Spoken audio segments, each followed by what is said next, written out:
Bonjour tout le monde, ici Maëlle de cheveux naturels à lafolie.fr. Bienvenue dans Slay la rentrée et bienvenue sur ma chaîne. Dans l'épisode d'aujourd'hui de Slay la rentrée, pour rappel, Slay la rentrée, c'est 10-15 jours peut-être pendant lesquels tous ensemble on élève nos standards et on se met au top pour déchirer la rentrée. Dans l'épisode d'aujourd'hui, je vais vous expliquer, vous présenter comment je prends soin de ma peau et comment je fais mon maquillage. Concrètement, ça répond à la question qui m'est posée régulièrement: comment tu fais pour avoir un teint aussi radieux? C'est de la tricherie du maquillage. En général, je fais les deux. Je prends soin de ma peau et je me maquille. Ou en tout cas, quand je suis en vidéo, la plupart du temps, je suis maquillée. Vous me voyez sans maquillage les fois où je suis en train de faire un soin ou si je suis devant le miroir en train de faire quelque chose. Dans ce cas-là, je peux maquiller. Mais quand je suis face caméra comme ça, en général, je suis maquillée. Et donc, comment je fais? Ma routine beauté est très simple, puisque j'ai très peu de patience en fait pour ça, pour tout ce qui va être, je suppose qu'on peut appeler ça globalement tout ce qui est chouchoutage. Je le fais, j'aime bien le faire, mais en même temps, ça m'ennuie. En ce qui concerne mes soins du visage, je vais à l'essentiel et au plus simple. Le soir, un soir de semaine normale, je vais laver mon visage, je vais me démaquiller avec de l'eau micellaire et du coton. Si je n'ai porté que du très léger maquillage, que de la poudre par exemple, ce jour-là, je vais utiliser du coton, de l'eau micellaire et me démaquiller. Et ensuite, me laver avec du savon. Et si je me suis maquillée un peu plus, comme aujourd'hui par exemple, j'ai mis de la CC crème, ou si j'ai carrément même du fond de teint, je vais utiliser du lait démaquillant pour enlever, j'arrive jamais à tout enlever, j'arrive jamais au stade où le coton est blanc, j'ai pas la patience. J'enlève 90% du maquillage avec mon lait démaquillant et ensuite je me lave avec du savon. Après avoir fait cette phase de lavage du visage, je mets un sérum. Alors j'utilise la marque Pure Tropics. C'est une marque que j'adore, que j'ai découvert il y a 1 an à peu près, qui est très bien pour enlever les taches. Et moi j'ai une peau qui est très prone de taches. J'ai souvent des boutons. J'avais de l'acné quand j'étais ado et en tant qu'adulte, c'est lié ou pas, encore une fois, j'y connais pas grand chose en soin de la peau, je m'occupe de ma peau, j'ai appris à m'occuper de ma peau un peu à tâtons, c'est pas mon sujet de prédilection, mais en tout cas je sais que ma peau ne pardonne pas beaucoup en termes de boutons, pour peu que j'ai pas bu beaucoup d'eau dans la journée, que j'ai mangé gras, que j'ai pas fait de sport beaucoup, j'ai les boutons. Et mes boutons deviennent des taches quasi systématiquement, que je les éclate ou pas, ça fait des boutons.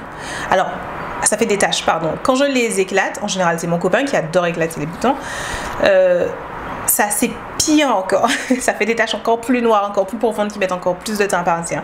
Mais Pure Tropics, c'est une marque qui m'aide en tout cas là-dessus, qui m'aide à alléger le phénomène. Donc en ce moment, je n'ai plus mon sérum anti-tache Pure Tropics. Mais quand je l'ai, c'est ce que je mets en priorité le soir. Et ensuite, je vais mettre ma crème hydratante.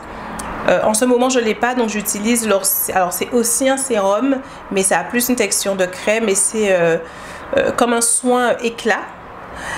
Et ensuite, je mets ma crème hydratante normale et je vais dormir, tout simplement. Et le matin, je fais quelque chose de très similaire, je me nettoie la peau. Alors, si j'ai fait du sport et que donc j'ai de la transpiration, je vais directement juste me laver le visage avec du savon, mettre de la crème et je vis ma journée.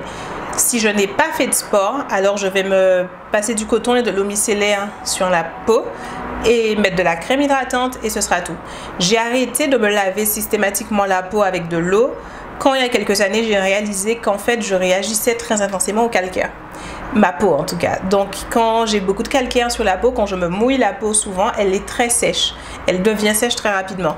Donc tant que je peux éviter, j'évite. Mais si je ne peux pas éviter, j'ai été maquillée, etc., ou j'ai fait du sport, je vais utiliser effectivement l'eau, tant pis, et je vais ensuite hydrater ma peau, tout simplement. Ensuite, une fois par semaine, voire une fois tous les 15 jours, je vais aller un peu plus loin. Et je vais utiliser un gommage et un masque. Et c'est vraiment la seule différence. Une fois par semaine, au hasard, ça peut être vraiment parce que j'ai vu sur ma peau que j'avais plus de points blancs. En général, c'est mon repère. Quand j'ai beaucoup de points blancs sur la peau, ou juste quand je passe mes mains, quand j'applique ma crème hydratante, si je sens que ma peau a quelque chose de rugueux, granuleux, bizarre, qu'elle n'est pas toute lisse, quoi, je me dis, oh, ok, il faut faire un gommage. Et en général, ça tombe tous les 10 jours, grosso modo. Et là, je vais mettre un gommage, donc je suis pas chiante en gommage, ou en tout cas j'ai jamais trouvé qu'un gommage de marque faisait une grande différence. Donc j'achète n'importe quel gommage Garnier ou L'Oréal au supermarché. Neutrogena, ce genre de truc. Je prends un gommage. Donc c'est ce que je passe sur ma peau. Je gomme, je frotte bien, je rince. En général, ça a permis d'exacerber encore plus les petits points blancs sur ma peau. Donc là, je vais en général essayer de les faire sortir avec mes doigts. Donc je me mets devant le miroir et vraiment tout bêtement, j'essaye de purger, d'enlever tous les points blancs, certains peut-être boutons, etc. J'enlève des trucs sur ma peau. Ensuite, je relave avec du savon et j'applique et je pose un masque. J'utilise le masque de la marque Pure Tropics à l'argile qui est incroyable. Ce masque laisse la peau belle et lisse et douce. On a vraiment l'impression que le masque absorbe le sébum et laisse la peau... En général, il faut 2 passages pour avoir vraiment cet effet ultra rafraîchi. Donc, je mets une première fois, je laisse sécher, je rince. Et je mets une deuxième fois, je laisse sécher, je rince. Et là, ma peau est nickel. Là, j'ai appliqué une seule fois.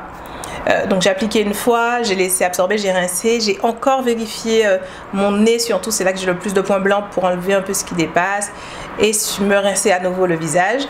Et là, à nouveau, le combo sérum crème de nuit et la journée peut continuer.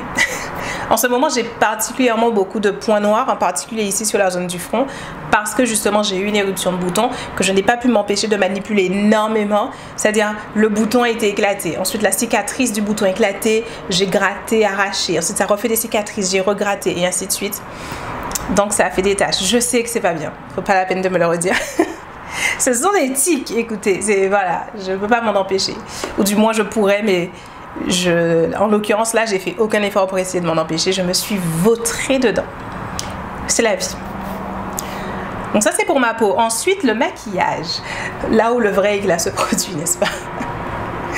Peut-être pas, si avant ça je soignais pas ma peau, peut-être que le maquillage ne rendrait pas bien du tout. Mon maquillage est ultra simple. Je n'ai pas beaucoup de produits, je n'ai pas beaucoup d'étapes. D'ailleurs la plupart du temps, comme vous me voyez là, je suis maquillée comme ça, c'est-à-dire je mets pas d'ombre à paupières élaborée, j'ai pas de contouring, j'ai pas de faux cils, enfin mon maquillage est très simple et que j'aille à un mariage ou en ville, ça change, il y a très peu de différence dans la façon dont je me maquille en fonction des occasions parce que je ne prends pas plaisir dans le processus. Mais cela dit, allons-y. Donc j'utilise, en été j'utilise une CC crème, en hiver j'utilise un fond de teint, haute couvrance, mat en général, liquide aussi en général. J'utilise de la poudre, j'utilise comment on appelle ça, de l'anti-cerne, un crayon ou quelque chose pour dessiner les sourcils, un mascara et du rouge à lèvres. C'est l'entièreté de mon maquillage. Je commence par dessiner mes sourcils. Alors en ce moment, j'ai un produit que j'ai trouvé à Sephora ou Yves Rocher. Vous avez l'information ici, qui permet de donner a priori de l'épaisseur aux sourcils, mais que moi j'utilise directement pour dessiner mes sourcils et je respecte la forme que j'ai choisie pour mes sourcils. Je fais mes sourcils à la lame, vraiment j'ai une lame et je me rase les sourcils comme le contour d'un homme, c'est ce que je fais pour mes sourcils. Je fais ça en général une fois par semaine et quand entre temps j'ai des petits poils qui traînent par là, je les couvre avec de l'anti-cerne après, ça me préoccupe pas beaucoup. Donc je dessine vraiment juste mes sourcils avec j'oublie comment ça s'appelle, c'est de la poudre je crois pour sourcils. Cette étape-là, je la fais de façon assez grossière parce que le vrai dessin de mes sourcils, le vrai bon résultat de mes sourcils ne se joue pas à ce niveau-là. Ça se joue après. Ça se joue justement dans cette étape, l'étape 2, avec l'anti-cerne. Donc je prends un anti-cerne avec... là, j'ai un anti-cerne avec un bâton applicateur, mais quand j'en ai pas, quand j'ai un anti-cerne qui vient dans une palette, par exemple, ça m'arrive, j'utilise un pinceau et je dessine mes sourcils en haut et en bas. Donc et c'est à ce moment-là que la forme de mes sourcils prend vraiment vie, c'est avec vraiment cette délimitation avec l'anti-cerne. Donc je le fais des deux côtés, je fais mon dessin. Je passe aussi de l'anti-cerne, j'en profite pour passer de l'anti-cerne sous les yeux, là où les cernes sont. Et avec mon Beauty Blender, que j'ai acheté je crois chez Sephora, je tamponne, je blende concrètement du mieux que je peux. Donc je fais un peu à l'aveugle autour des yeux, je fais un peu plus délicatement autour des sourcils pour ne pas avoir que ça fasse pas, que ça foute pas en l'air mon tracé. En fait, je porte des lunettes. Donc, d'habitude, je suis dans la salle de bain et j'ai le visage collé au miroir pour voir ce que je fais. Parce qu'en fait, je suis très myope. Je ne vois que de très près. Vraiment, je vois flou ici, flou ici, flou ici, flou ici. Ah, c'est net maintenant. Vous voyez un peu le truc?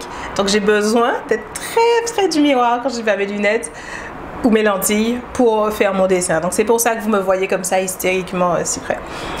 Donc je tamponne. Ensuite, je prends ma CC crème sur mon Beauty Blender et j'en prends un peu au début. Je préfère vraiment en mettre petit à petit plutôt que de me retrouver avec trop de couleurs sur le visage. Ça me saoule, c'est chiant. Donc j'en mets sous l'anti-cerne ici. J'en mets au-dessus de mon front, autour de là où j'ai mis de l'anti-cerne sur le front. Au début, je m'arrête là et je blende. C'est-à-dire, je tamponne. Moi, j'utilise la méthode du tamponnage. De temps en temps, je passe un coup de blender pour lisser quelque chose, mais en général, je tamponne pour créer un effet uniforme. J'insiste énormément au niveau de la racine de mes cheveux. C'est important pour moi que mon teint soit uniforme, fasse naturel. Et j'ai remarqué avec les années que le meilleur moyen d'avoir ça, c'est de bien faire la racine des cheveux et le cou. Donc, je commence par bien faire la racine des cheveux, donc finalement les bords du visage. Et ensuite, je reprends un peu de CC crème au besoin, à chaque fois que j'en ai besoin, pour faire le contour de la bouche, pour faire le nez et pour faire la zone de la mâchoire et le cou. Le cou, je le fais souvent, pas systématiquement. En particulier maintenant, je le fais parce que quand j'ai acheté cette CC crème, je crois que c'était en mai, c'était parfait. Soudain, ma peau a changé de couleur, elle a changé de sous-teinte. Bon, forcément, l'été, le soleil, blablabla. Et du coup, maintenant, c'est trop rouge par rapport à mon teint. Je ne sais pas si vous le voyez. La sous-teinte est rouge. En ce moment, il me faudrait une sous-teinte jaune. Et je ne sais pas pourquoi. On dit dans le milieu du make-up que la sous-teinte qu'on lâche, c'est constant. Alors que moi, non. La sous-teinte de ma peau n'est pas du tout constante. Bref. Donc là, ça se voit que ça va pas. Donc je fais descendre vraiment jusqu'au cou pour créer quelque chose d'uniforme. Sinon, ça fait vraiment un effet masque sur le visage. Je descends bien sur mon cou. Je vérifie que c'est uniforme. Et si ça l'est, très bien. Je vais finir avec la poudre. La poudre, c'est l'étape finale qui permet vraiment de bien tout uniformiser. Donc en général, ma règle, c'est fond de teint plus foncé, poudre plus claire, plutôt que d'essayer de trouver l'exacte teinte pour tout. Donc ma poudre est légèrement plus claire que ma peau, mais vraiment de pas grand chose. Et mon fond de teint est légèrement plus foncé, mais vraiment de pas grand chose. Je fais toujours comme ça. Et donc j'applique ma poudre. Donc j'applique très attentivement ma poudre. Donc je commence par le front. Ensuite, je fais la partie entre les sourcils et les yeux. Ensuite, je fais sous les yeux. Ensuite, je fais le reste et je descends sur mon cou, j'uniformise. Et voilà, mon teint est fait. Après ça, j'ai quasiment fini. Il me reste à mettre du mascara. J'en mets en haut, j'en mets en bas. Du rouge à lèvres. Et c'est terminé. En général, ça me prend entre 5 et 10 minutes. Je suis pas... Souvent 5 minutes. Parfois, je le fais. Alors là, je filmais, j'ai essayé de faire gaffe. Je suis pas sûre d'avoir réussi parce que j'étais pas dans ma salle de bain, dans mon environnement habituel. Mais en général, je fais ça vraiment très vite à l'arrache. Les étapes sont tellement simples que je peux faire ça partout. Et aussi, il faut dire, j'ai pas honte. Je suis à l'aise avec le concept. Bon, la partie où j'ai mon anti-cerne, ce que je fais à la limite, c'est que je blende au fur et à mesure. C'est-à-dire, je fais un trait, je l'essuie. Je fais un deuxième trait, je l'essuie. Plutôt que de faire comme je fais chez moi, de tout mettre et d'essuyer ensuite. C'est la seule différence. Sinon, je me maquille à peu près n'importe où. Et c'est tout ce qu'il y a à dire. Voilà comment je prends soin de ma peau et comment je me maquille au quotidien et comment du coup globalement je gère cet aspect beauté du visage. Voilà, s'il y a des choses que je n'ai pas abordées, n'hésitez pas à me dire, enfin me poser la question en commentaire. La liste des produits spécifiquement que j'utilise est dans la description. C'est tout, je vous dis à bientôt pour la prochaine vidéo. Ciao.